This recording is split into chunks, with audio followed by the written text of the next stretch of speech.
Everyone, आज हम videos के माध्यम से मासिक राशि फल पे चर्चा करने वाले हैं। और आज की राशि जो है, आज की जो राशि है तुला राशि यानी लिब्रा साइन। हाँ देखिए, जो लोग तुला राशि के हैं उनके लिए एक यहाँ पे जनपत्री भी है। इसके माध्यम से हम इन चीज़ों को समझने की कोशिश करेंगे कि हमारे पत्रिका की हमारे राशि के अकॉर्डिंग ग्रहों का गोचर और दृष्टि किस प्रकार से रहने वाला है। तो चलिए जानते हैं। देखिए, ये तुला लग्न की पत्रिका है और आपके लिए ग्रह जो हैं ये शनि देखिए आपके पंचम भाव में प्लेस हैं, राहु षष्ठ भाव में है, वही गुरु और मंगल कंजक्शन युक्ति बनाकर यहाँ पर आपके अष्टम भाव में है। और सूर्य जो हैं आपके कर्म क्षेत्र यानी दसम भाव में प्लेस हैं, वही बुध और ये शुक्र जो हैं ये सिंह राशि में है जो कि लाभ भाव में, और केतु जो हैं यहाँ पर द्वादश भाव में प्लेस है। तो ये ग्रहों का जो गोचर है आपकी पत्रिका के अकॉर्डिंग इस प्रकार से है। अब चलिए हम इन ग्रहों की दृष्टि के बारे में जान लेते हैं। देखिए, शनि जो है, शनि के पास 3 दृष्टि है। शनि यहाँ से इनकी पंचम भाव में है, तो तीसरी दृष्टि इनकी सप्तम भाव पे होगी। वही शनि की 7वीं दृष्टि आपके लाभ भाव पे होगी यानी एकादश भाव पे होगी, और शनि की 10वीं दृष्टि आपके धन भाव पे यानी द्वितीय भाव पे होगी। तो इस प्रकार से शनि की दृष्टि होगा। इसके बाद देखिए, राहु और केतु को भी 3 दृष्टि प्राप्त है। तो यहाँ से जब राहु षष्ठ भाव में है तो ये आपके कर्म भाव को पंचम दृष्टि से देखेंगे यानी दसम भाव को। इसके बाद 7वीं दृष्टि से देखेंगे आपके द्वादश भाव को। इसके बाद धन भाव पर ही इनकी दृष्टि जाएगी जो कि 9वीं दृष्टि होगी।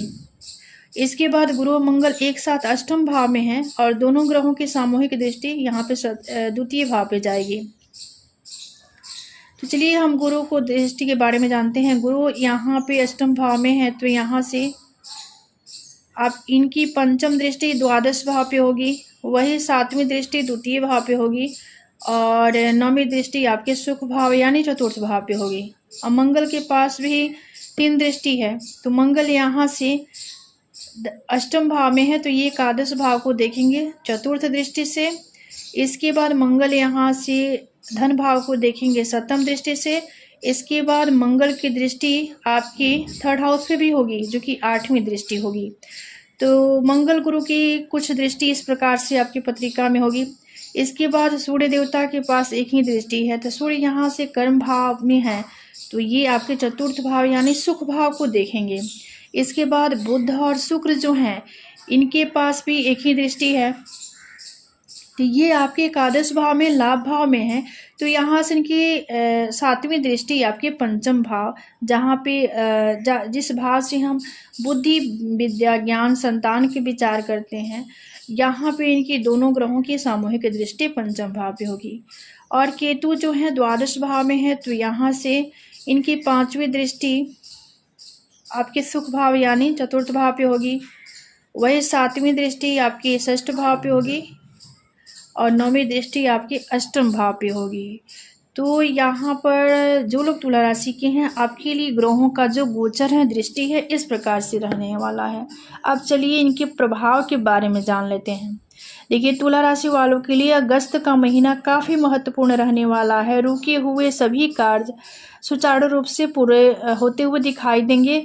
योजना बनाकर कार्य करें तो आपको सफलता अवश्य ही प्राप्त होगी। आलस से दूरी बनाएं और मन में कोई नकारात्मक विचार न लाएं, यानी आपको थॉट में परिवर्तन करनी होगी।